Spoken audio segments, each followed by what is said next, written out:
Paul of പോൾസിൽ കേരളത്തിൽ UDF-ന് അധികാരമെന്നാണ് പ്രവചനം. മുഴുവൻ ഏജൻസികളും സംസ്ഥാനത്ത് ഭരണമാറ്റമാണ് പ്രവചിച്ചത്. BJP കേരളത്തിൽ അക്കൗണ്ട് റീഓപ്പൺ ചെയ്യുമെന്നാണ് എക്സിറ്റ് പോൾ ഫലങ്ങൾ.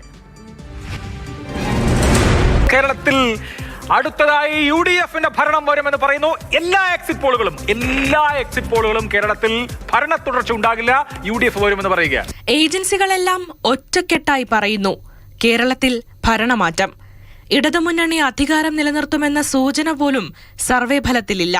ഭരണത്തുടർച്ച ഉണ്ടാകില്ല എന്ന് മാത്രമല്ല, UDF വരുമ്പോൾ അത് മെച്ചപ്പെട്ട നിലയിലായിരിക്കും എന്നുകൂടി ആക്സിസ് മൈ ഇന്ത്യ കുറെ കൂടി ആക്യുറേറ്റായി സാധാരണ സർവേ പ്രവചനങ്ങൾ നടത്തുന്ന ആക്സിസ് മൈ ഇന്ത്യ പറയുന്നുമുണ്ട്. ഒരു പതിറ്റാണ്ടിന് ശേഷം UDF അധികാരത്തിൽ തിരിച്ചെത്തുമ്പോൾ 100-ലേറെ സീറ്റ് എന്ന പ്രതിപക്ഷ നേതാവിന്റെ ആത്മവിശ്വാസം വിലപ്പോകില്ല. ആക്സിസ് മൈ ഇന്ത്യ പ്രവചിച്ച 90 സീറ്റാണ് UDF-ന് ലഭിച്ച ഏറ്റവും വലിയ മാർക്ക്. ഒരിടവേളയ്ക്ക് ശേഷം BJPക്ക് സീറ്റ് നേടാനാകുമെന്നും സർവേ ഫലം. കേരളത്തിൽ ലിംഗാടിസ്ഥാനത്തിലുള്ള വോട്ട് ഷെയറിലും UDF-ന് തന്നെയാണ് മേൽക്കൈ. നഗരമേഖലയിലും ഗ്രാമമേഖലയിലും UDF-നാണ് മുൻതൂക്കം. നഗരമേഖലയിൽ UDF 43%, ഗ്രാമമേഖലയിൽ 44% നേടുമ്പോൾ LDF 38%, 40% വോട്ടുകൾ നേടി രണ്ടാമതാകുമെന്നും ആക്സിസ് മൈ ഇന്ത്യയുടെ പോൾ ഫലം. ജെൻസി വോട്ടുകൾ നിർണായകമാകുന്ന ഈ തിരഞ്ഞെടുപ്പിൽ ഗുണം ചെയ്യുക UDF-നാണ്.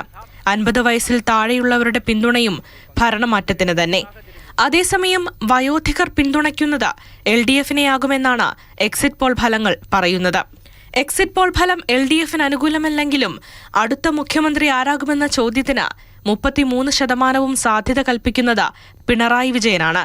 VD സതീശന് 21%, രമേശ് ചെന്നിത്തലയ്ക്ക് 8%, KC വേണുഗോപാലിന് 3% Axis My India exit poll ഫലത്തിൽ സാധ്യത പറയുന്നു. News desk, Mathrubhumi news.